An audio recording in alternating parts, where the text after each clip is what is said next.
Yo, this is Trevor, and we're gonna rank some Bloodborne bosses in this tier list. Things we're gonna affect their ranking will be difficulty, design, if there's a gimmick, and I guess that's it. So, starting off, we have amygdala, or amygdala, however you want to pronounce it. This fight I think is a solid B. I don't think it's not really a gimmicky fight. Oh, it kind of is because you have to attack its arm. You don't have to attack the arms. I've seen people attack the legs and kill it, but it's a lot. Legs take a lot less damage. You can hit the head and stuff. I've seen speedrunners do this. Speedrunners fight for amygdala is insane. I still have yet to learn it. I know you're supposed to stand at the fog gate to get to the lamp, and then it jumps, turns, and then you have to hit the head and like stagger it, but I'm trash, so I don't. Bloodstarved Beast, I'll put had an A. I think this is the first fight that a lot of people have difficulty with, just because of the poison and like they don't know how to deal with the fight. Even though there's a really easy way of just using blood cocktails and like baiting it so then it does nothing but attack the wall. But even without that strategy, this fight is not that bad. Because you can parry this boss with a gun. So as long as you know the timing for that, you're fine. And I think the concept of this is really cool. Even though it kind of looks like, you know, Monka TOS anatomy, but you know.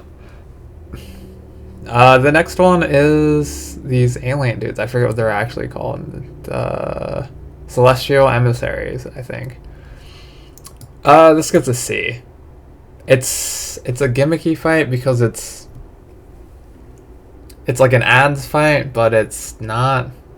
You just have to just attack the main guy, and you can tell it's the main one because when you target them, there's no health bar above them. And you can pretty much one cycle this if you do the correct thing and like beast pellet, build gauge on the ads, and then just go ham on the big guy. But even if you don't do that, this fight isn't super difficult. So yeah.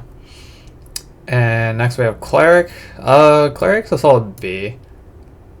It's just your intro basic fight. I actually got stuck on this fight because this is the first like Souls game I ever played. And Cleric kicked my ass for a long time. I had stopped playing this game for like 4 months. But yeah. It's a solid B. It's a good introduction fight. This is like the first quote-unquote traditional boss, even though Gascoigne is like the actual first boss of the story. This is usually another first boss that people find. But yeah, it's a decent fight. There's like a slight gimmick. If you shoot the head a lot, you can get a free visceral. That's about it. What is this called? This is Dark Beast Parl. Sorry, it's gonna take me a while to remember some of these names because I call them different things. Like sometimes I call this Jolteon.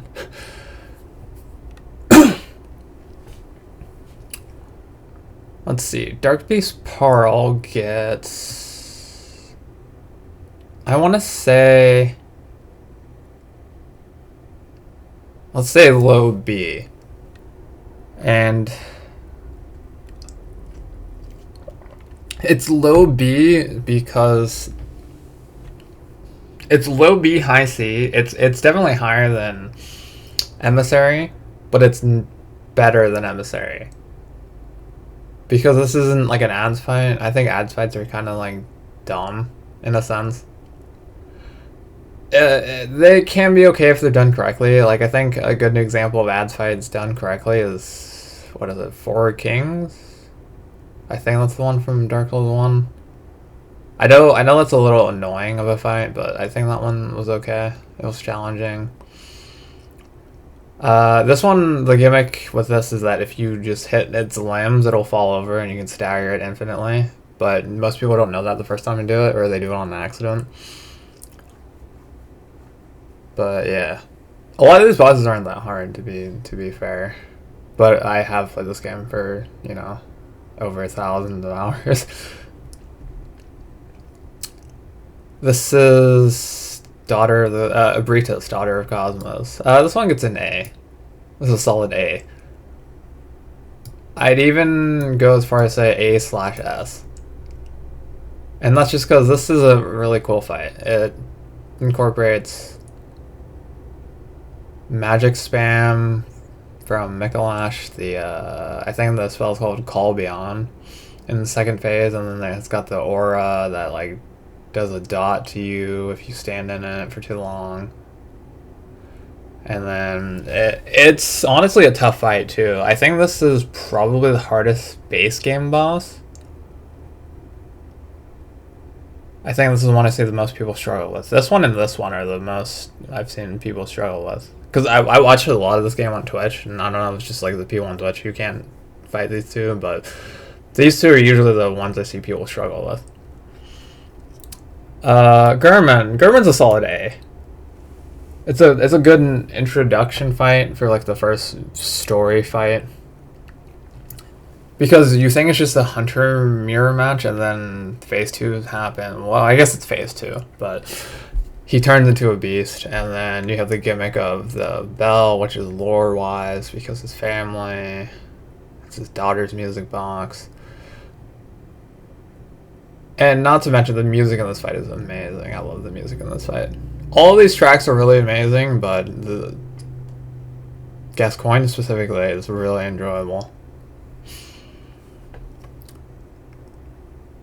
Garmin. I'm gonna go ahead and say this is solid. I'll put him at S. I want to say AS. I want to say AS because I want to put Maria up here. Yeah, because I think Maria overall is a better fight than Garmin, but Garmin's still a really fun fight.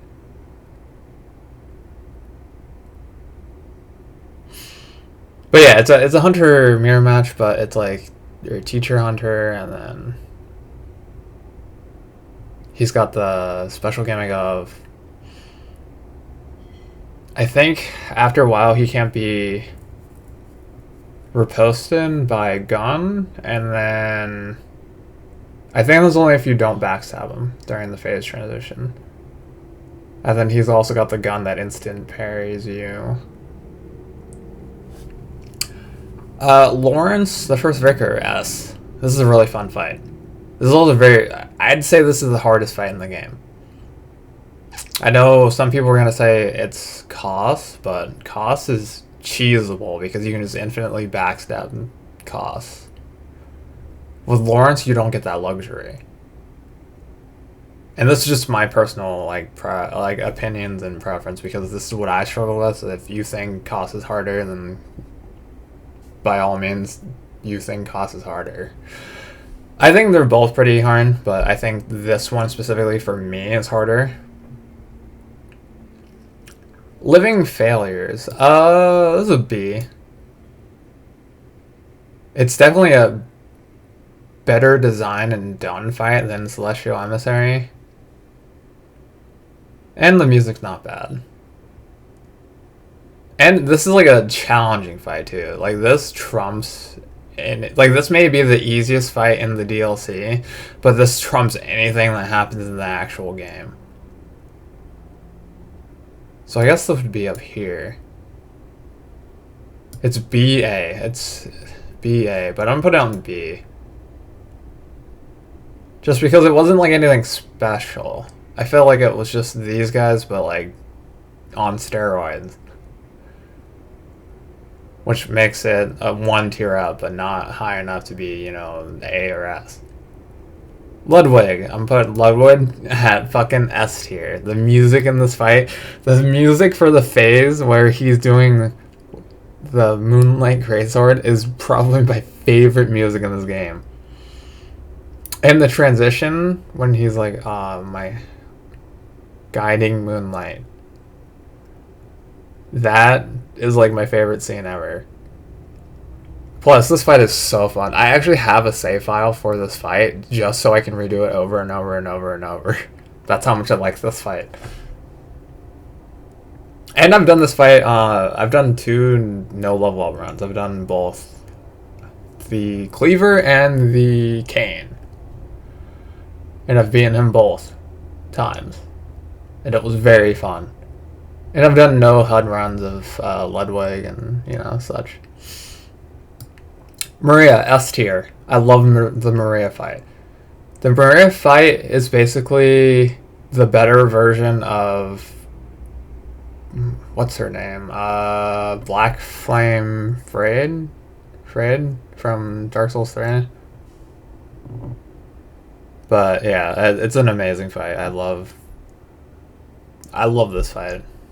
Honestly, go like here or between it's here.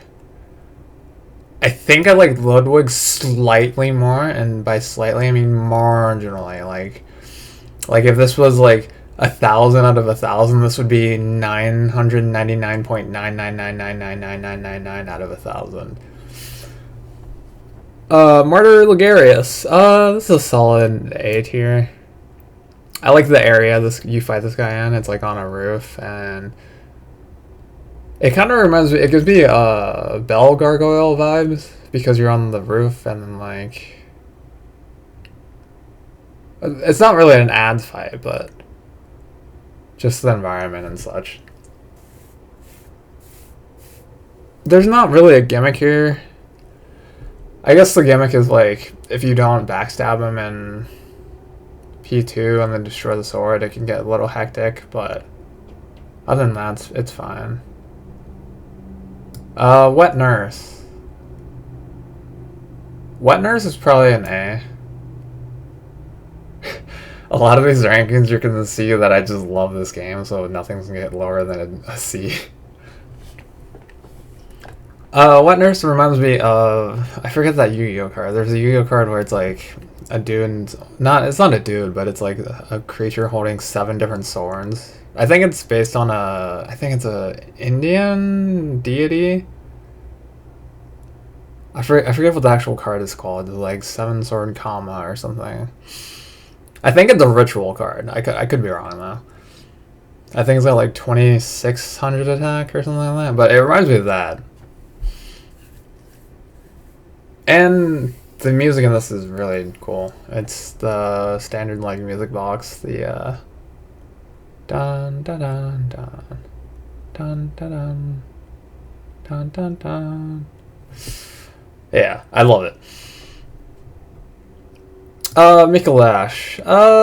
This one gets a B. I'm putting this in B solely because his voice is kind of annoying. He's always like, a hunter is a hunter even in a dream. The amount of times you hear this and him like moaning and shit, it gets old really quick. And this fight is kind of like hide and seek, and I didn't like. It's a cool fight, but I don't really enjoy that kind of fight. I prefer just to have like a fight on fight. I don't like really like. This is kind of like the Crystal Sage of this fight, of this game, where you have to like guess which one is which, and then he's got the bullshit he spams at the end where he can like one shot you with a Call Beyond. So yeah, I'm putting him B. This is Moon Presence. I think Moon Presence is also B. I think the fight's just way too easy. The gimmick here is he can reduce you to 1, but he can't attack after. And I think... And I guess it prevents you from healing, but that's only if you get hit by the red blood. But yeah, I think if Moon Presence had double the health, maybe 1.5 times the health. And I saw in the cut content for this game that there was like another phase or something of Moon Presence. If it had another phase where it was just like the giant tentacle thing, I think that would have been really cool. But I think they scrapped it. That was either for Moon Presence or for like Koss or something. But I know something had a different phase that they were going to implement, and they didn't. I'm gonna say cost is A tier. It's a high A tier. It's not S tier because the screams get really annoying really fast. And I'm sorry if that's like a lame reason to put it in A instead of S, but just this thing never shuts the fuck up. And then I don't like how easy you can backstab him. I know that might sound contradicting because Maria's up here in S, and Maria you can literally just parry the ever living shit out of every single attack. But Maria's probably the most fun fight for me. Maria or Ludwig? Okay, hold on. We'll put it in. Yeah, it's S, low S, high A is cost. ROM is CB. High C, low B. Spiders, that's all I gotta say about that fight. I don't think the spiders should do as much damage as they do. I think the spiders can pretty much one-shot you every single time, which I think is kind of bullshit. For that many ads in a fight to be able to one-shot you. Now, of course, it all depends on, like, health and whatever, and if it's a counter hit or what have you, but I'm pretty sure most of the time they do at least, like, 80% of your health. Or if not all of it. And then the arcane missile spam is kind of stupid. Because it happens a lot. It happens more than I think it should. We're gonna put Shadows of Yharnam in A. Low A, high B. This is a fight that did ads correctly.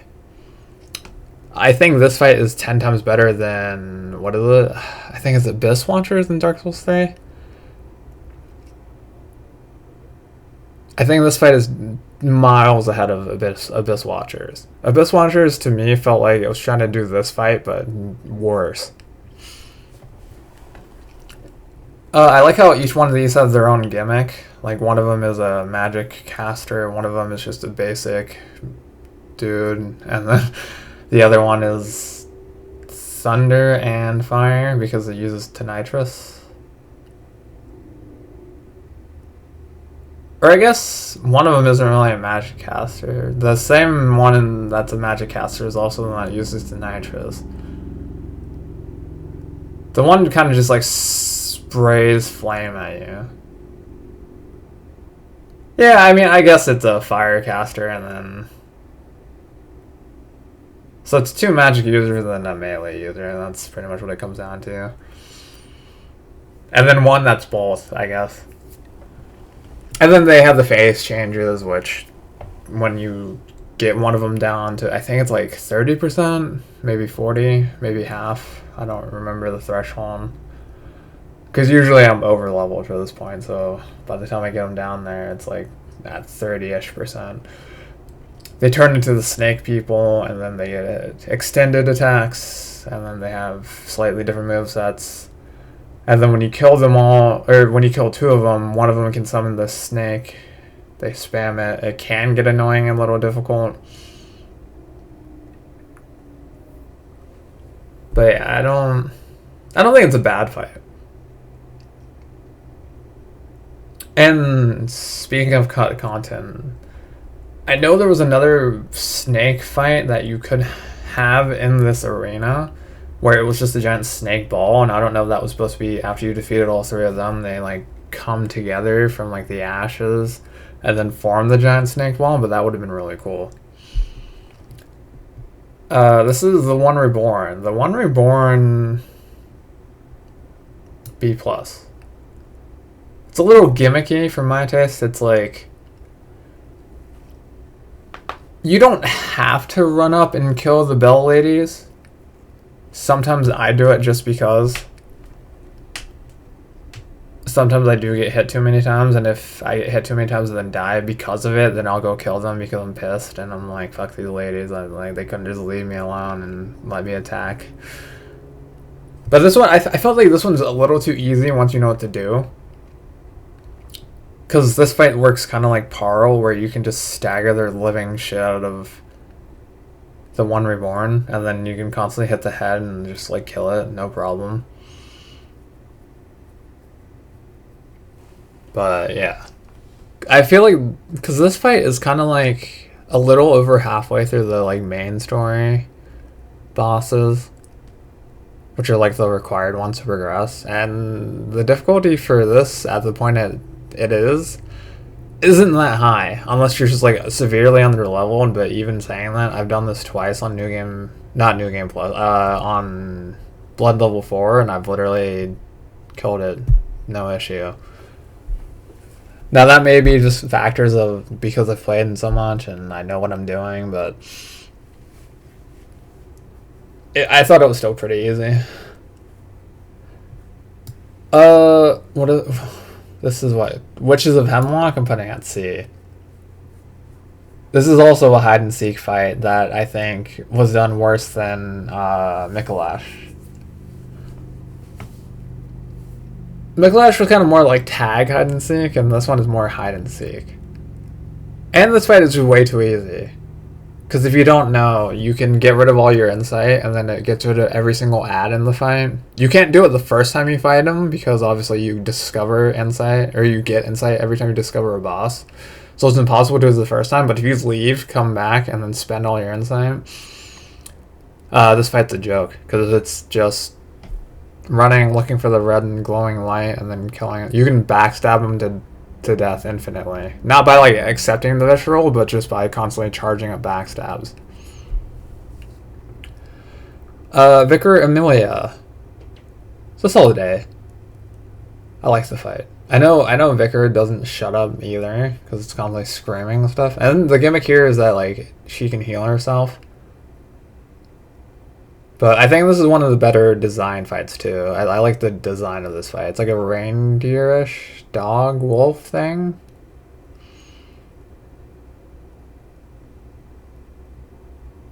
And it's originally it's a little, I think it's a little girl that gets beast-defined or whatever into this thing. But yeah, I enjoy this fight. The speed run for this fight is insane too, because you can so pretty much all these bosses, all these giant beast bosses, you can stagger really easily by hitting their limbs and then rotating to hitting the other limbs. Because this one, if you do it the quote unquote fast way, you can literally just never have a million move. You just stagger, and then finish. And that's it. That's the fight. That's the whole fight. But yeah, that's the tier list. I think that's all the bosses.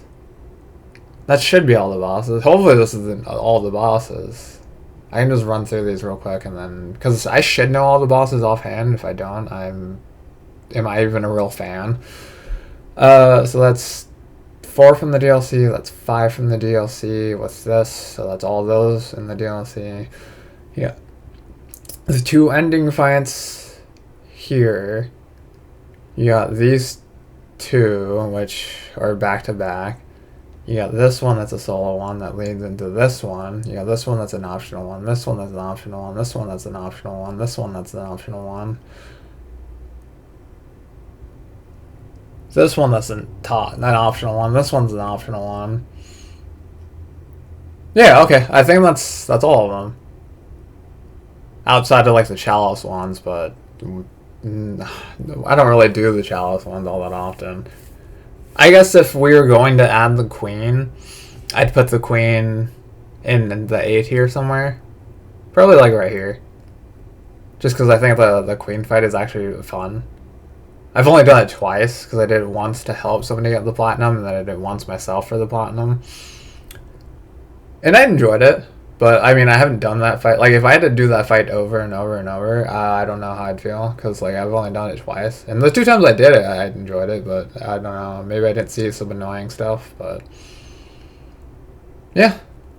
So solid tier. Yeah, see, I told you, nothing was going to be below D. I just love this game too much. But yeah, anyway, that's the tier list. So let me know what you think. If you think any of these should have been higher or lower, or where you would have put some of these things, let me know. And I'll see you guys next time.